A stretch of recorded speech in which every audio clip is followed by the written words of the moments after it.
Hello दोस्तों। तो काफी दिनों के बाद अ, वापस पढ़ाई की ओर लौटे हैं।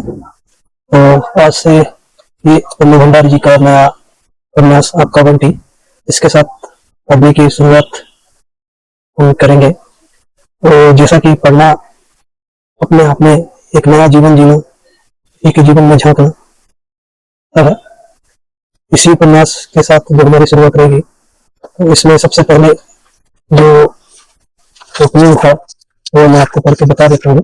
इसके साथ फिर जब उपन्यास पूरा पढ़ लेंगे तो इसके बाद पूरा इसका जो कंक्लूजन रहेगा वो रिव्यू एक तरीके से कह सकते हैं, तो उसके बारे में अपन जानेंगे। तो इसमें शुरुआत जो हुई है वो देख लीजिए होंगे कि मम्मी ड्रेसिंग टेबल के सामने बैठी तैयार हो रही है। बंटी पीछे खड़ा चुपचाप देख रहा है। मम्मी जब भी कॉलेज जाने के लिए तैयार होती है बंटी बड़े कौतूहल से देखता है। या जान तो वह आज तक नहीं पाया, पर उसे हमेशा लगता है कि ड्रेसिंग टेबल के इन रंग बिरंगे शीशे में, छोटी बड़ी डिब्बियों में जरूर कोई जादू है कि मम्मी इन सबको लगाने के बाद एकदम बदल जाती है। कम से कम बंटी को ऐसा भी लगता है कि उसकी मम्मी अब उसके साथ नहीं रहे, कोई और ही हो गए। पूरी तरह तैयार होकर हाथ में पर्स लेकर मम्मी ने कहा, देखो बंटी, धूप में बाहर नहीं निकलना। हाँ। फिर फूफी को आदेश दिया, बंटी जो खाए वही बनाना, एकदम बंटी के मर्जी का खाना, समझी।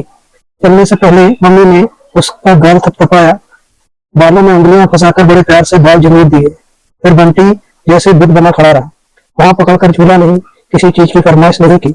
मम्मी ने खींचकर उसे अपने पास सटा लिया, पर एकदम चिपक कर भी बंटी को लगा जैसे उसकी मम्मी उससे बहुत दूर है। और फिर वे सचमुच ही दूर हो गए। उसकी चप्पल की खटखट जब बरामदे की सीढ़ी तक पहुंची तो बंटी कमरे के दरवाजे पर आकर खड़ा हो गया। और मम्मी जब फाटक खोलकर सड़क पार करके घर के ठीक सामने बने कॉलेज में घुसी तो बंटी दौड़कर अपने घर के फाटक पर खड़ा हो गया, सिर्फ दूर जाती हुई मम्मी को देखने के लिए। वह जानता है मम्मी अब पीछे मुड़कर नहीं देखेंगी, नपी तुले कदम रखती हुई सीधी चलती चली जाएंगी। जैसे ही अपने कमरे के सामने पहुंचकर चपरासी सलाम ठोकता हुआ दौड़ेगा और चिक उठाएगा। मम्मी अंदर घुसेंगी और एक बड़ी सी मेज के पीछे रखी कुर्सी पर बैठ जाएंगी। मेज पर ढेर सारी चिट्ठियां होंगी, फाइलें होंगी। उस समय तक मम्मी एकदम बदल चुकी होंगी।